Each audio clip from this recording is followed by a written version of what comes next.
Hello, happy Tuesday everybody.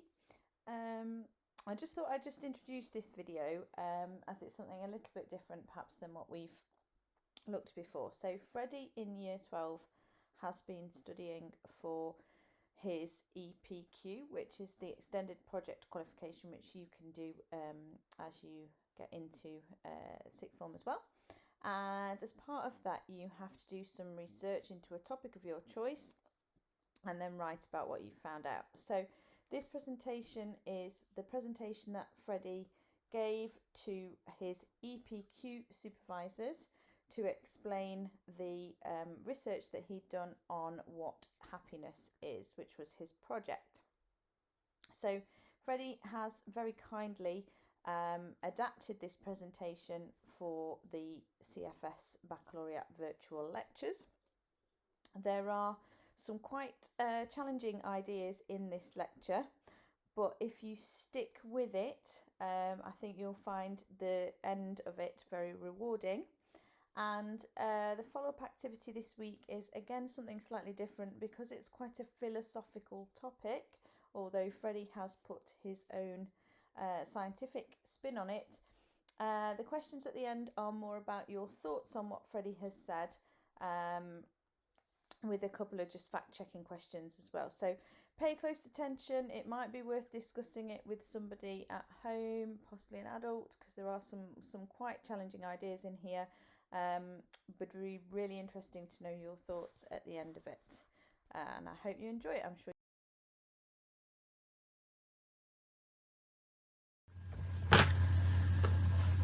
The purpose of my EPQ was to answer the question as to what makes us happy. So going through this PowerPoint, just take into consideration this question, which is, what is happiness to you?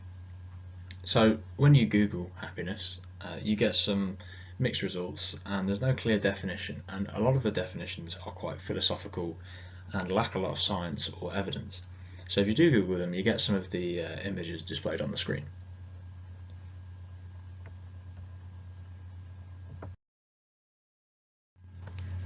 So as a result of the lack of a definition towards what happiness is, the first thing I had to do in this project was formulate a definition of my own.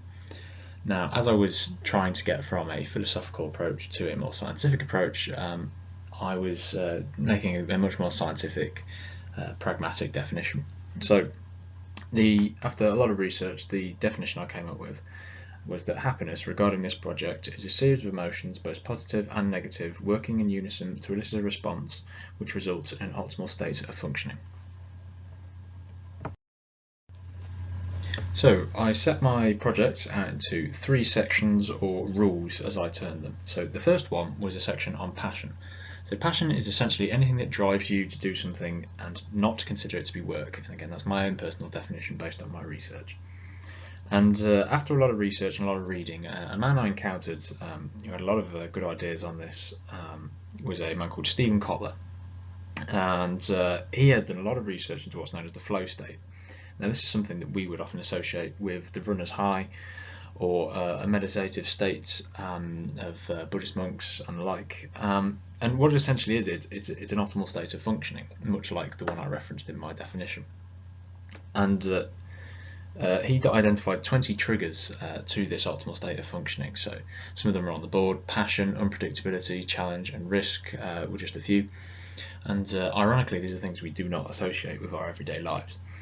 Now his proposal is that we start to do this. We start to expose ourselves to much more extreme circumstances and dangerous circumstances in order to rather than what we tend to assume in society these days, which is act as a detriment to our functioning, instead they actually improve our functioning significantly and make us much happier.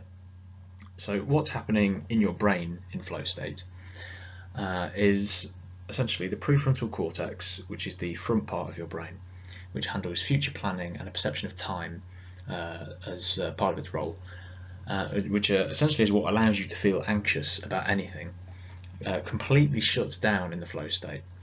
And you actually get a reduced activity overall in the brain, which sort of contradicts the term flow. But what this does is it stops you being able to be anxious, and it focuses you completely on the task that you're doing.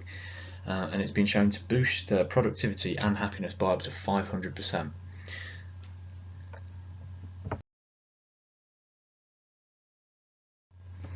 So the next section of my APQ was on companionship. Now, when you consider the ancient hunter-gatherer tribes, even the more modern versions of the hunter-gatherer tribes, you will picture some of the images that are on the board now. Now, one key factor of these is that they are never alone. You always consider it to be a tribe, naturally, yet in modern days we often consider ourselves to be extremely lonely individual animals. Now, this is most likely one of the main causes of our unhappiness. We are part of what is now called the social media paradox. We're the most connected yet disconnected generation ever, with the highest rates of loneliness, depression and teenage suicide.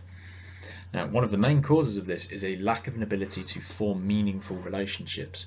Despite no behavioural or physical disadvantages, we simply our structure, surrounded by technology and ease of communication, has meant that we are less likely to communicate with one another. Now, again, contrary to popular belief, adversity here actually helps. In events such as the COVID-19 pandemic and the Blitz, there was an overall increase in happiness, reduction in suicide, reduction in alcoholism, and reduction in admissions to mental asylums. Now, this, as you can see, is obviously an increase in our happiness, and in order to make steps towards this, the best thing to do would be to face adverse scenarios in large groups in order to form better interactions and try and trigger that flow state that I was talking about earlier.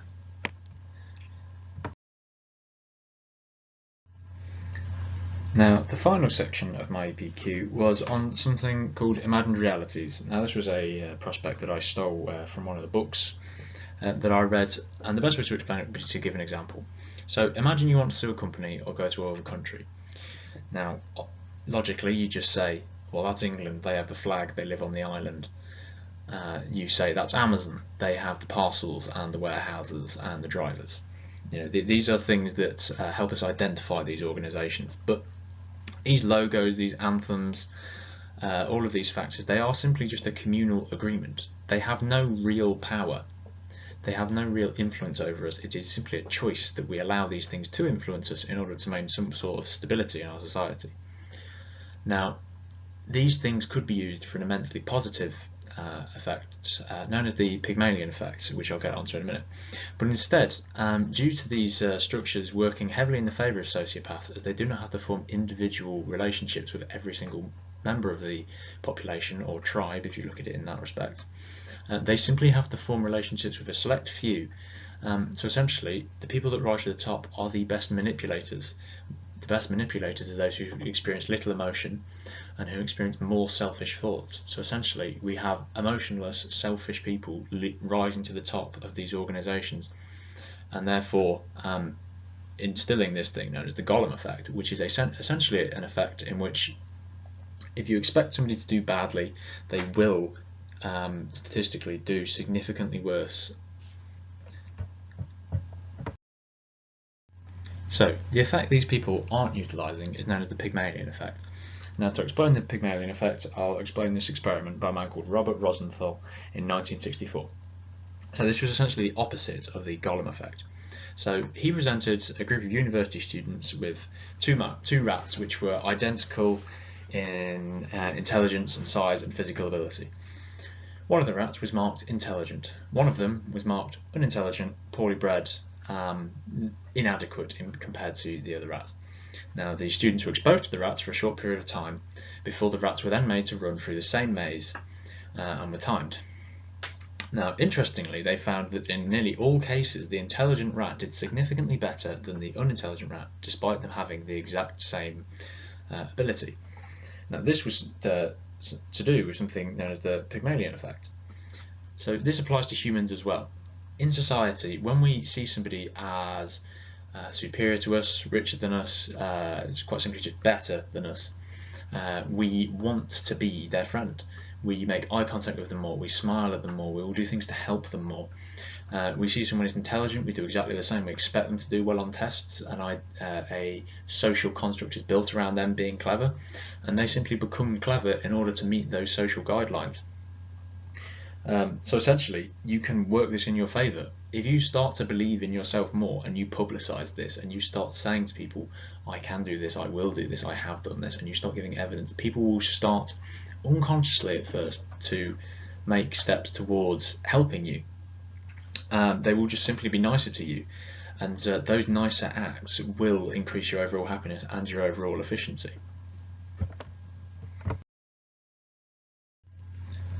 So finally, just a summary of the rules and how you can quite easily apply them to your life.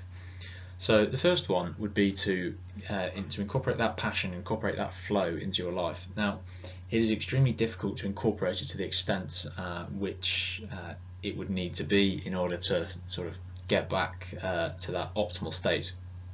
But there are a lot of small changes you can make to your life. You can take more risks, and by that I'm not saying that you need to put yourself in any danger. I'm simply just saying that do things you perhaps didn't want to do things you never considered to be within your comfort zone.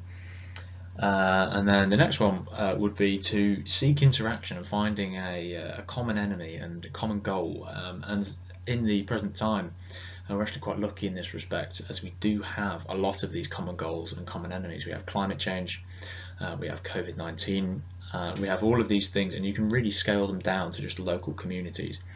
Things in which you can bind together with other people and start working towards some kind of common goal, and you will see a overall increase in your happiness. And then finally, referencing again that Pygmalion effect, just start believing in yourself and start publicising that to others, and others will slowly start to believe in you too, and as time goes by those ideas will be built up, and quite simply you will do better and you will be happier.